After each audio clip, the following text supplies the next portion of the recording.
Come with me. A millionaire CEO saw a little girl sleeping at a bus stop. What he did the next day changed their lives forever. Snow fell thick and quiet over New York City that night, painting the metropolis in a pristine blanket of white. The wind hissed between the skyscrapers, carrying a bitter cold that seeped through wool and skin, straight into the bone. Michael Reynolds, at 32, stepped out of a glass tower on Park Avenue. The weight of a long, tense business meeting still heavy on his shoulders. Known as the youngest CEO to dominate Wall Street, he had built his empire on precision, numbers, and a complete emotional detachment. Tonight, however, a deep-seated restlessness refused the warm leather of the luxury sedan waiting curbside. He waved off his driver and began to walk, letting the icy air clear his head. He turned down a quiet block near his hotel, the snow crunching beneath his polished leather shoes, when the flicker of a street lamp caught his eye. Beneath the faded yellow glow of an old bus stop, a small figure was curled on a metal bench. He slowed his pace. It was a child. Michael stepped closer, his breath a white cloud in the frigid air. The girl couldn't have been more than 4. Huddled beneath a tattered coat far too big for her, wearing only a thin cotton dress underneath. Her hair was a tangled mess, her cheeks flushed raw from the cold, and her lips were already tinged with a worrying shade of blue. She was asleep, or trying to be. Alarm, sharp and unfamiliar, surged through him. Without hesitation, he crouched beside the bench and gently touched her shoulder. "Hey there," he began softly. "It's freezing out here. Let me take you somewhere warm. Come with me." The little girl stirred. Her eyes blinked open, startlingly clear, wide, and calm. She looked at him with neither fear nor surprise, only a quiet, unnerving trust. "My mommy went to look for dinner," she said, her voice small but steady. "But I'm not scared. You're here now. You're the miracle, right?" Michael froze. The word miracle struck him with an unexpected force. She had said it like a simple fact, as if it were the most obvious thing in the world, as if she had been waiting specifically for him. He didn't know what to say. In his world of acquisitions and bottom lines, belief didn't matter. Results did. And yet, in this moment, that single word from a little girl wrapped in frost shook him deeper than any hostile takeover or market crash ever had. She sat up a little and reached into an old backpack by her side. From it, she pulled out a crumpled photograph and held it up to him. "This is my mommy," she said.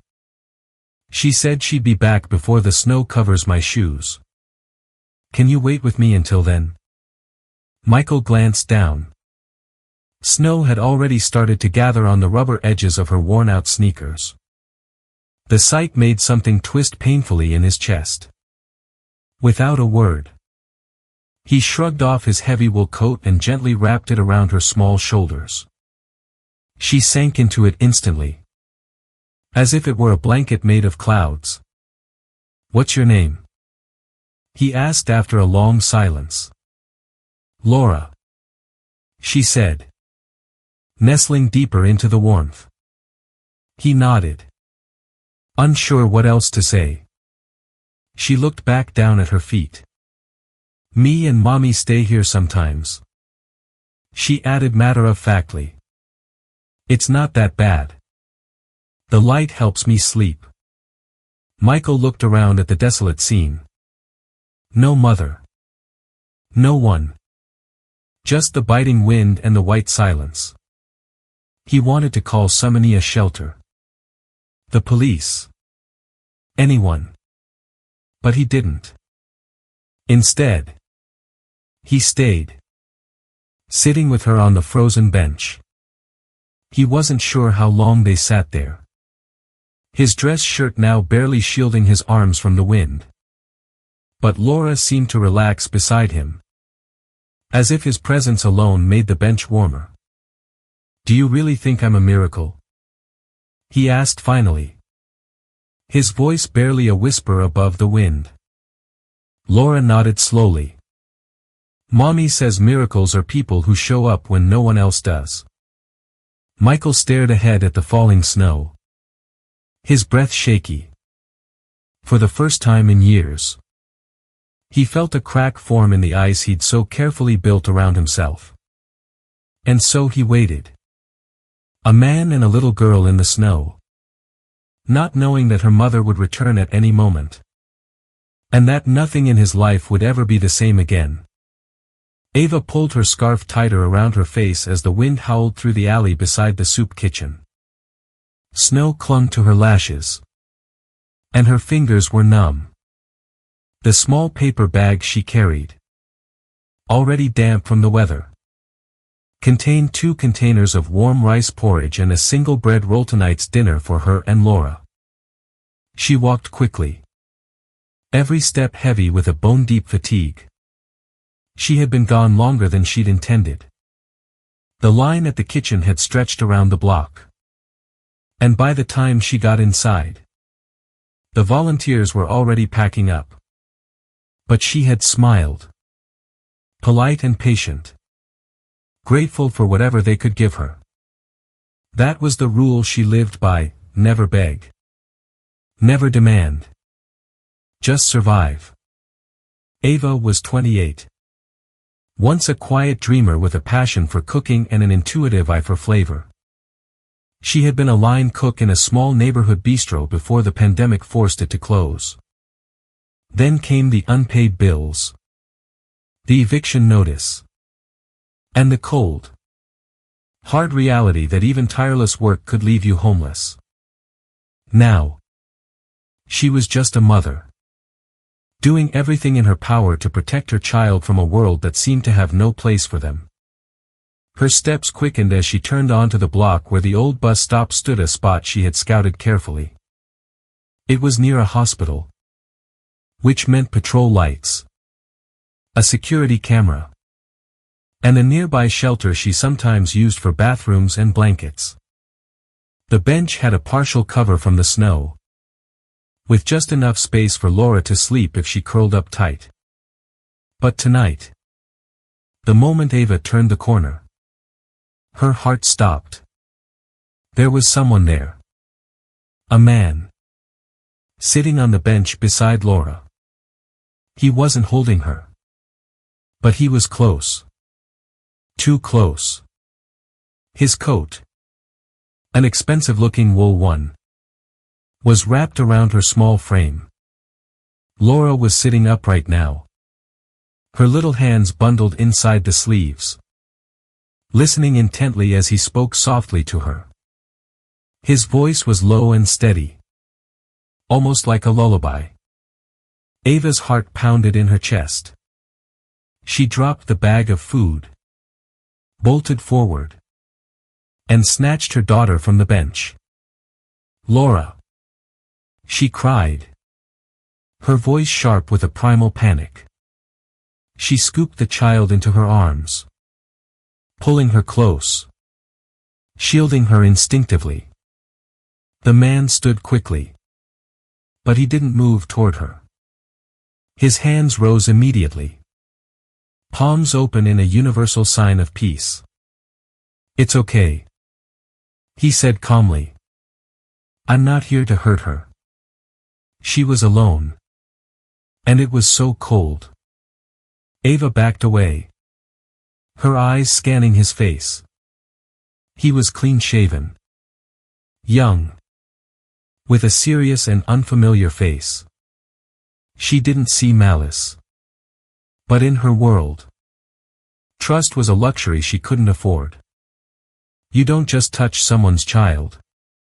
She snapped, her arms tightening protectively around Laura.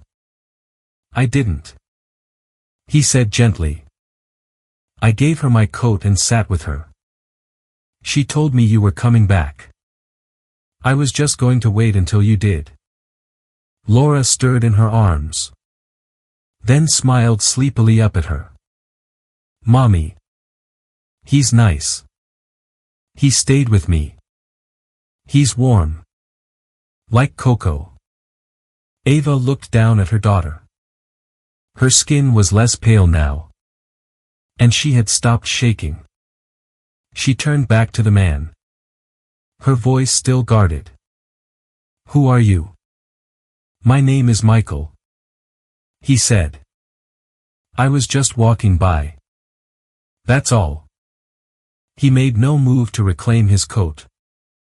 He just stood there in his thin dress shirt, snowflakes collecting on his shoulders, his hands still slightly raised.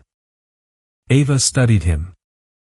His eyes were steady, not predatory. Not empty. Just tired. Like hers. I can leave if you want, he offered. But maybe you could keep the coat for her. Just for tonight. Ava looked at the thick wool wrapped around Laura. Saw how her daughter had curled into its warmth as if she belonged there. She exhaled slowly, the fight draining out of her. No, she said, her voice softening. You can stay. For now. Just don't try anything. I won't. Michael nodded, his voice quiet. I get it. He sat back down, this time at a respectful distance.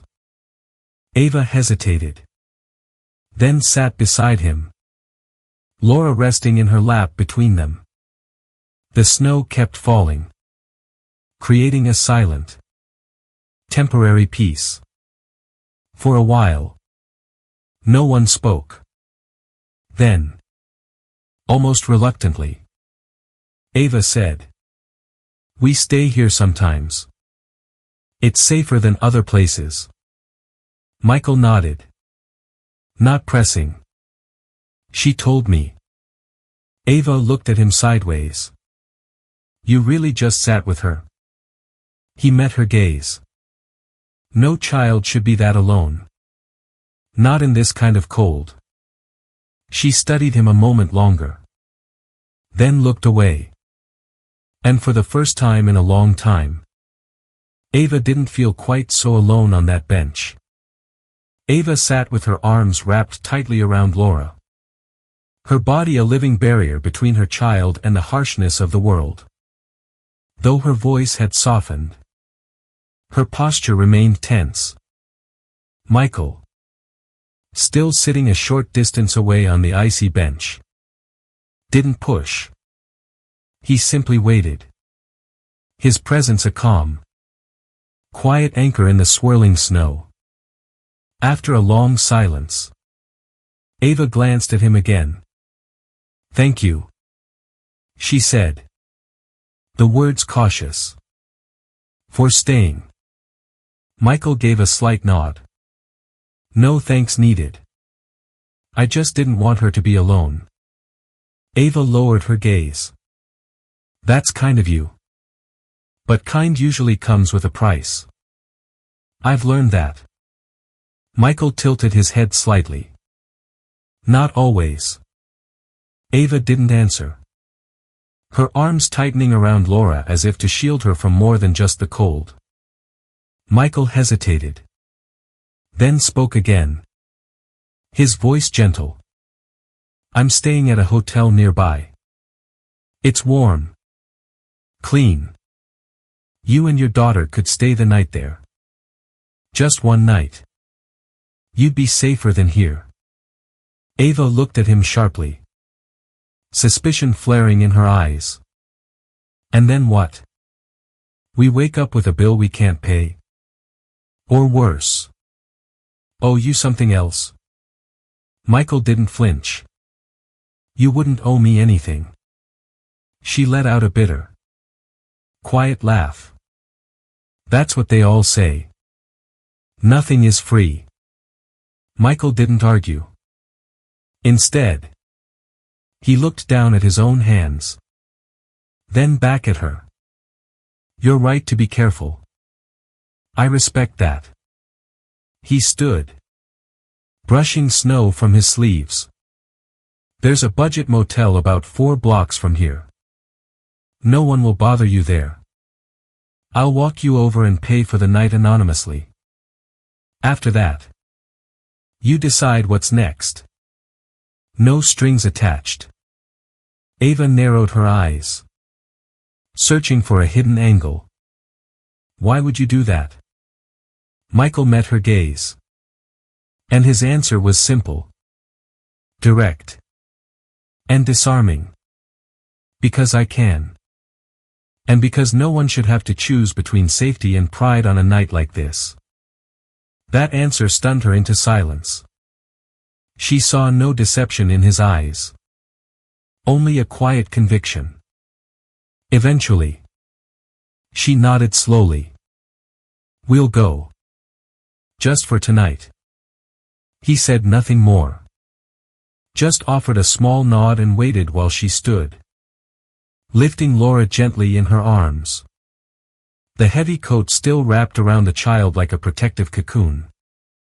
They walked the 4 blocks in near silence. Laura, half asleep in Ava's arms, stirred only once to whisper, I like him. Mommy. He makes the air feel warm. At the motel, Michael approached the front desk alone and quietly handled the room arrangements, asking the clerk not to mention his name. Then he handed Ava a room key. You'll be safe here, he said. She clutched the key. The cold plastic a promise of warmth. Thank you. Truly. Michael turned to leave but paused at the door. He felt a small tug at the sleeve of his shirt. He looked down. Laura stood there, her eyes wide, her voice a hopeful whisper. Will you come back tomorrow? I still have more of the miracle story to tell. Michael felt his chest tighten. He crouched to meet her at eye level. I'll try, he said softly. I'd like to hear it. She smiled, satisfied, then ran back to her mother's side. Michael stepped back out into the night. The snow had slowed, and the city shimmered in a quiet, ethereal white. He stood there for a long moment, unsure of the strange current running through him. For years, everything he did had been driven by strategy, by logic, by numbers. But tonight, he had acted on something else entirely, an impulse he hadn't trusted in a long time. His heart. And it had led him here. To a stranger and a little girl with an unfinished miracle story. For the first time in what felt like an eternity, Michael didn't want to walk away. The next morning, Michael sat in his silent, sterile office, a cup of coffee growing cold beside him. His mind was miles away from quarterly reports and board meetings. He could not stop thinking about the woman and child from the night before. There was something about Ava, quiet, unwavering strength that didn't demand attention but commanded respect. She had every reason to break down, to beg, to surrender to her circumstances. But she hadn't. Michael couldn't shake the image of her sitting on that bench, shoulders squared against the wind, holding her daughter like a shield. Without fully understanding why, he called his assistant. I need some discreet background work done, he said. Her name's Ava Bennett. Mid to late 20s. She has a daughter named Laura. I think she worked in food service. No police involvement. Nothing aggressive. Just find out who she is. His assistant. As always. Didn't ask questions. That afternoon. A simple file arrived in his inbox. It told a story of quiet dignity and crushing bad luck. Ava Bennett. 28. Former line cook at a beloved family-owned restaurant in Brooklyn that had shuttered during the pandemic. No criminal record. One eviction on file. Currently unlisted. Known to frequent soup kitchens and shelters in Midtown. She had been clean her whole life. Yet the world had still swept her into the margins. Michael closed the file and leaned back. A profound silence filling the room. That evening, instead of returning to his empty penthouse, he went to a downtown community kitchen, one quietly funded by one of his company's charity arms. He stood near the entrance. His collar pulled up. Watching through the frosted glass. Inside, Ava was working. She wore a borrowed apron over a too large sweater. Her hair tied back loosely. She moved with a practiced, efficient grace. Chopping vegetables. Stirring a massive pot of stew. And ladling bowls with care. But it wasn't just her skill that struck him.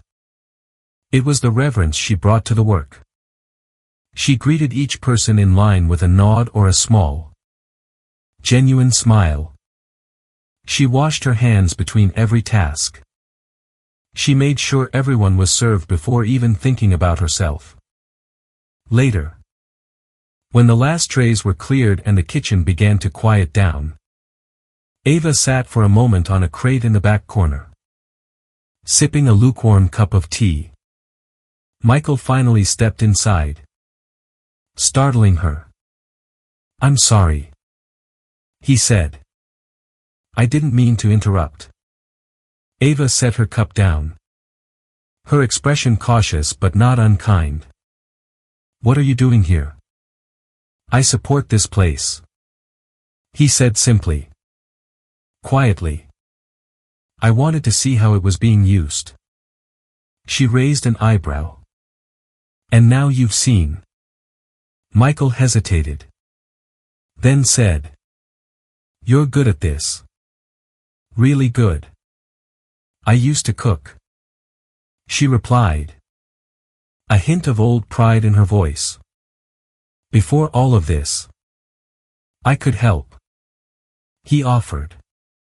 "Get you a small stipend. Make it official. Nothing big. But steady work." Ava shook her head immediately. "I'm not asking for charity." "It's not charity," Michael insisted.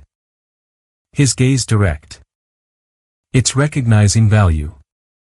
She looked at him for a long, searching moment. Then nodded slowly. "Okay. I'll cook. But on my terms." That night, she stayed late to prep for the next day. Michael lingered nearby, pretending to check his phone but really just watching her work. It was calming. Like watching someone restore order in a chaotic world. One simmering pot at a time. Later, as she left through the back door, he followed at a respectful distance. She didn't go straight back to the motel.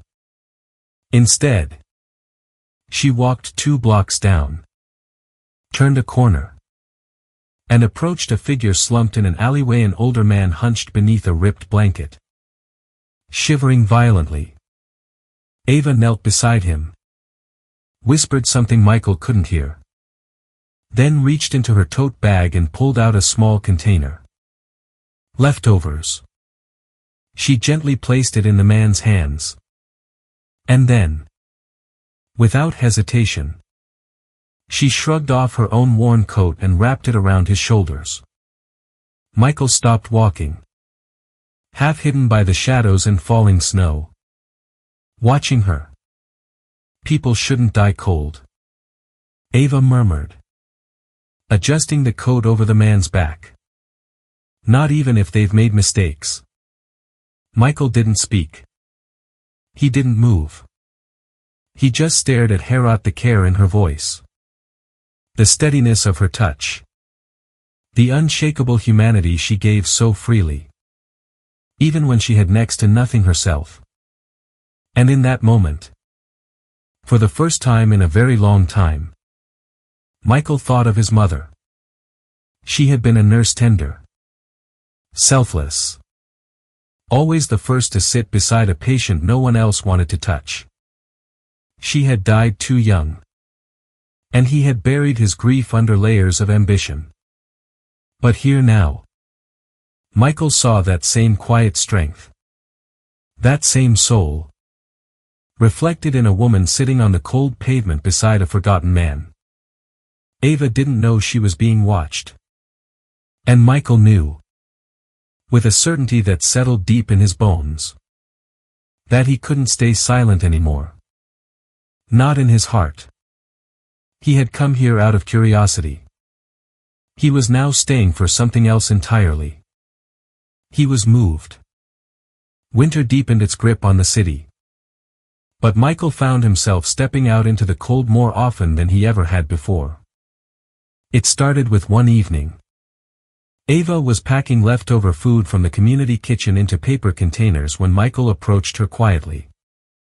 "Do you mind if I join you?" She hesitated. Unsure if he was serious.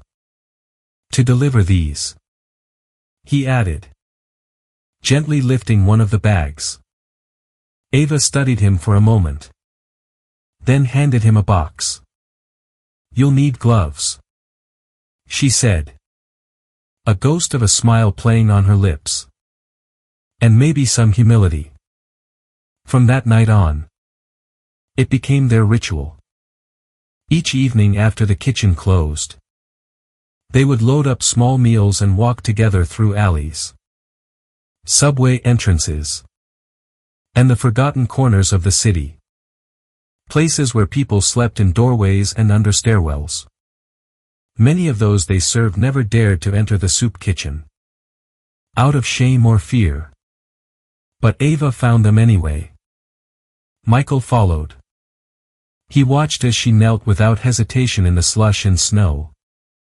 Placed food down with both hands. And looked each recipient in the eyes. Always in the eyes. She told him once. And she would always say, "Take care." Not as a platitude. But as a genuine plea. It wasn't pity she offered. It was dignity. One night, as they walked down a narrow back alley, Michael finally asked, "Why do you always look at them like that? Even when they won't look back at you?" Ava paused. Her breath misting in the air. "Because someone needs to. I want them to know that I see them. That for one moment. They're not invisible. That they're still human." Michael didn't respond. He just nodded. A quiet respect growing heavier and more profound inside him. As the days turned into weeks, their conversations deepened.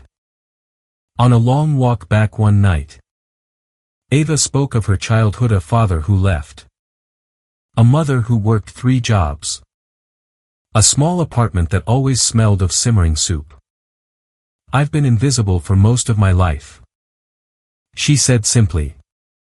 "I guess that's why I notice the people others don't." Hesitantly, Michael told her about his own past, about losing his mother when he was 12.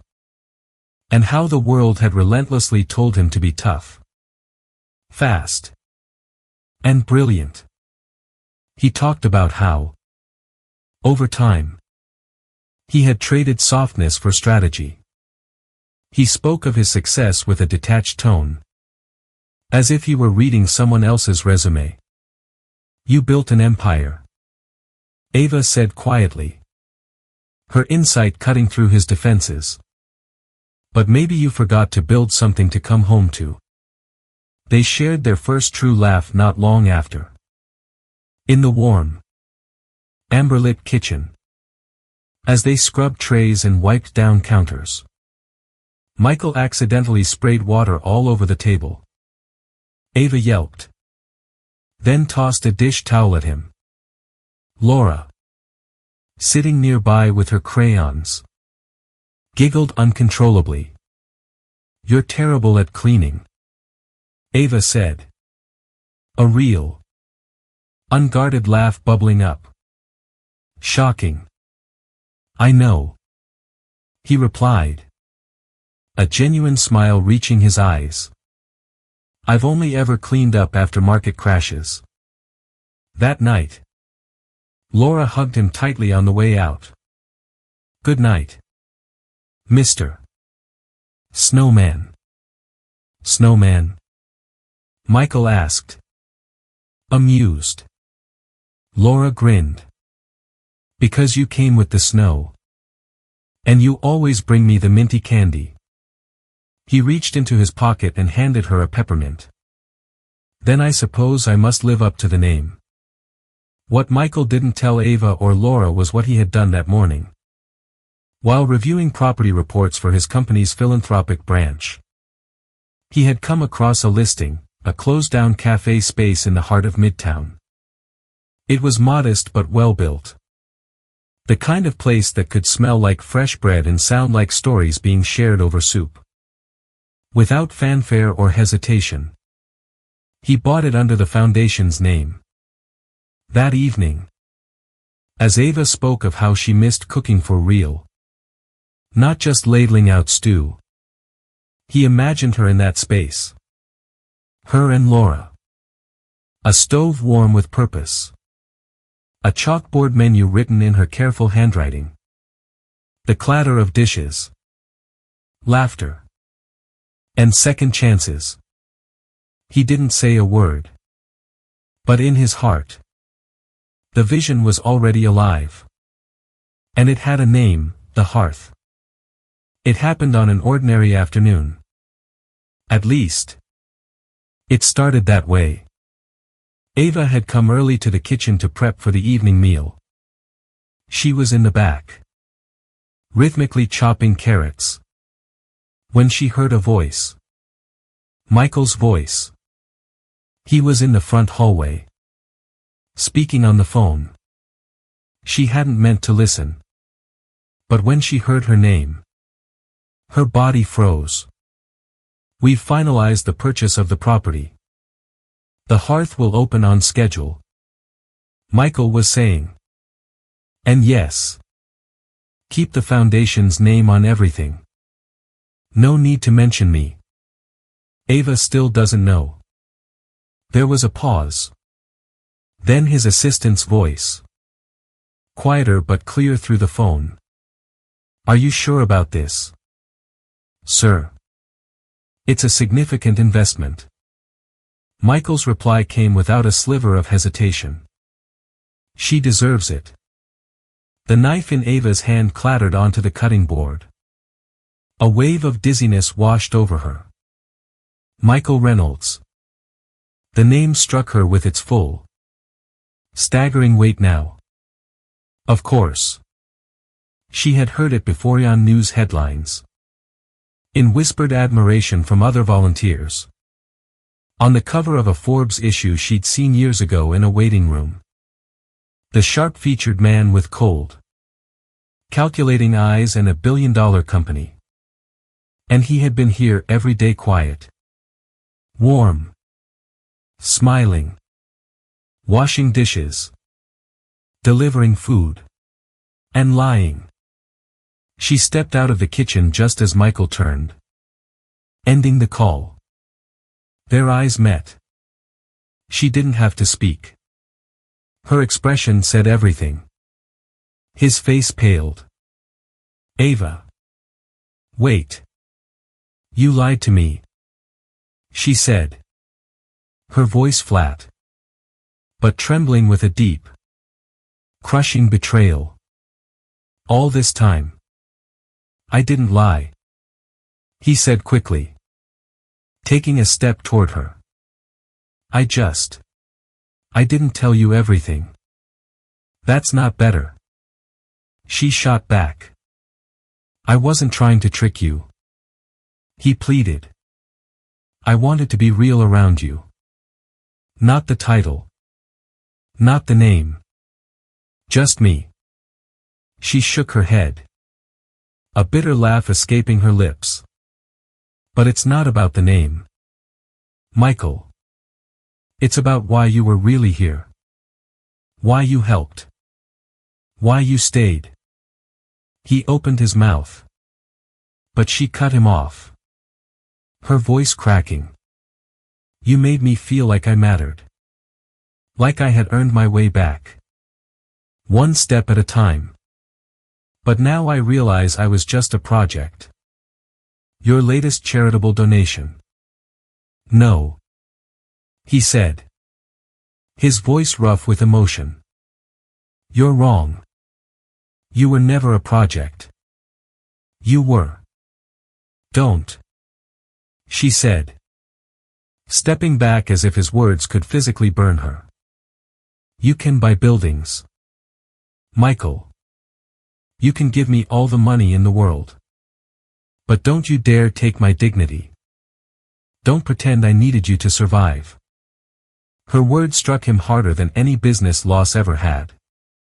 Before he could find a reply, she had turned, pulled off her apron, and walked out the door. Michael stood in the empty kitchen for a long, silent time. The familiar sounds around him, the clinking of pots. The low hum of the fridge faded into a dull static. She was gone. And it felt like something vital had been torn from him. That night, he returned to his penthouse. The space was filled with everything money could buy: tall windows, designer furniture, an unobstructed view of the glittering skyline, but it had never felt so cavernous. So empty. The silence was no longer peaceful. It was a suffocating void. For the next 3 days, Michael drifted through work like a ghost. His staff noticed. Emails went unanswered. He canceled meetings. He stopped returning calls from his board. And every morning, he found himself walking the same route past the bus stop where they had first met, hoping to see a small figure in a too-big coat. She was never there. He stopped by the kitchen. Just once. To stand outside and listen. There was no laughter. No warmth. No Ava. He tried to reason with himself. This had been about helping.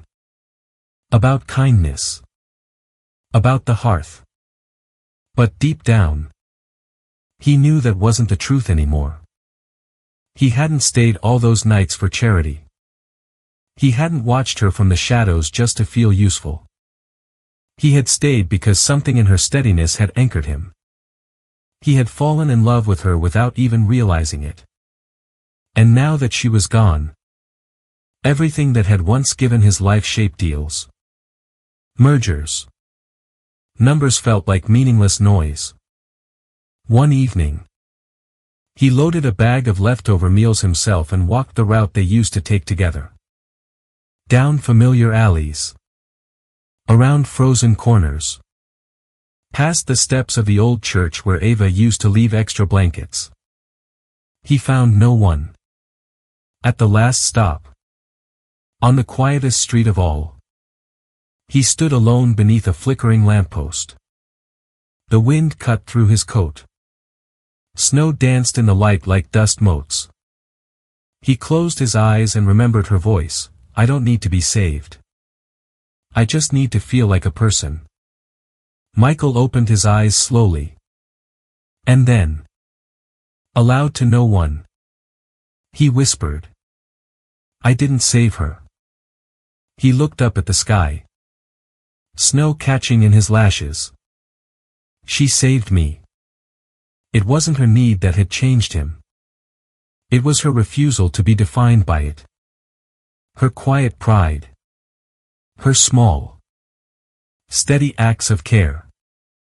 He had fallen in love. Not because she needed him, but because, in the ways that truly mattered, she didn't. And he needed her. He needed the sound of her laughter echoing off kitchen walls. He needed Laura's peppermint sticky hugs. He needed the way Ava looked at people like they still mattered, even when the world had forgotten them. Michael Reynolds, the man who had everything, now knew what it meant to miss something so deeply it echoed in his soul. The kitchen buzzed with the soft clatter of pots and the low murmur of voices as volunteers prepared the evening's final round of meals. But when Michael walked through the door that night, a hush fell over the room. He didn't speak. He didn't ask for permission. He simply walked to the far end of the room and sat down on the same stool where he used to taste test her dishes. The air smelled of ginger and broth. It reminded him of warmth. Of a kind that couldn't be bought. Around him, no one said anything. They knew who he was now. But tonight, it didn't seem to matter. Tonight, he was just a man waiting for someone. Minutes passed, stretching into an eternity. Then, Ava appeared. She stepped out from the back, holding a steaming bowl in her hands. Her hair was pulled back loosely, a few strands framing her face. She walked slowly, her eyes fixed on him. Unreadable. She said nothing as she placed the bowl on the counter in front of him. Not a greeting. Not a smile. Just 2 words. Eat. I added extra ginger. It's cold out. Michael looked up, locking eyes with her. He reached for the spoon, then paused. I don't know when it started, he said, his voice quiet but clear in the still room. Maybe it was the night I saw you give your own coat to a stranger. Or maybe it was the first time I heard you laugh. Really laugh. But somewhere along the way, I stopped coming here to help. He held her gaze, his own filled with a raw vulnerability she had never seen before. I came here because I needed you. Ava said nothing, but her lips trembled slightly, and she blinked more than once. Michael continued, his voice steady now. I don't know how to want things I can't control. But I know this, nothing else I eat tastes right anymore unless it's made by you. She looked away for a heartbeat, gathering herself. Then met his eyes again. Then don't leave again, she said softly. I never needed someone to bring me miracles. I just needed someone who would stay. Even when it's hard. Especially when it's hard. Michael stood slowly, stepping closer until only the counter separated them. His voice lowered. I'm staying. Not out of guilt. Not to save anyone. But because you are the one thing I didn't know I was missing. He reached out gently, resting his hand on the edge of the counter between them. For the first time in my life, he said, I think I have something to come home to. Ava said nothing. Instead, she placed her hand over his. Their fingers intertwined.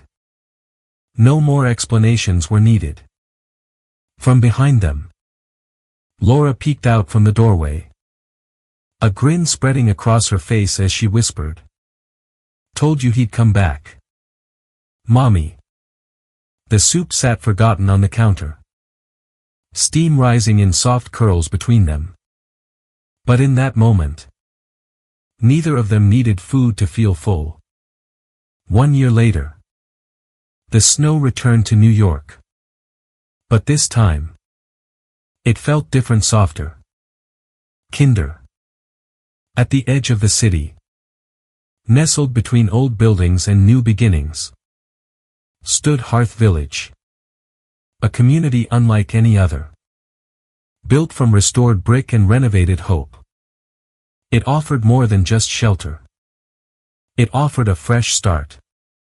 Inside its walls, there was a bustling community kitchen. A classroom for vocational training. Shared gardens. A cozy reading nook. And a playground where children's laughter echoed like bells. And at the heart of it all stood Ava. Now the head chef and program director. She moved through the kitchen with the same grace she once did in borrowed aprons. Only now she had a staff behind her and a clear vision before her. Laura, now 5, wore a bright yellow sash she'd made herself. Labeled Ambassador of Smiles. She took the title very seriously. Greeting every visitor, volunteer, and new resident with her signature giggle and a handful of peppermints. On opening day, the small community hall overflowed with people, donors, partners, former shelter residents, and families who had once called the streets home. Michael stepped onto the stage to speak. Modestly dressed in a simple wool coat and an open-collared shirt. His eyes scanning the crowd with warmth. Just as he reached for the microphone, a blur of motion zipped past the side curtain. "Wait!"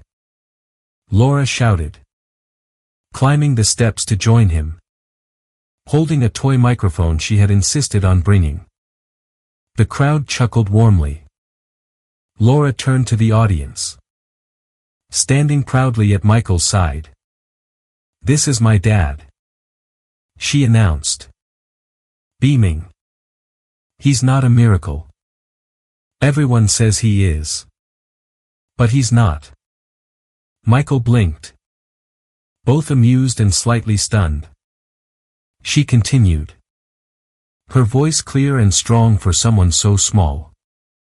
"He's my dad now. I wished for him a long time ago. And he came." The room filled with soft laughter. Applause. And more than a few tears. From the side of the stage, Ava watched. One hand over her mouth.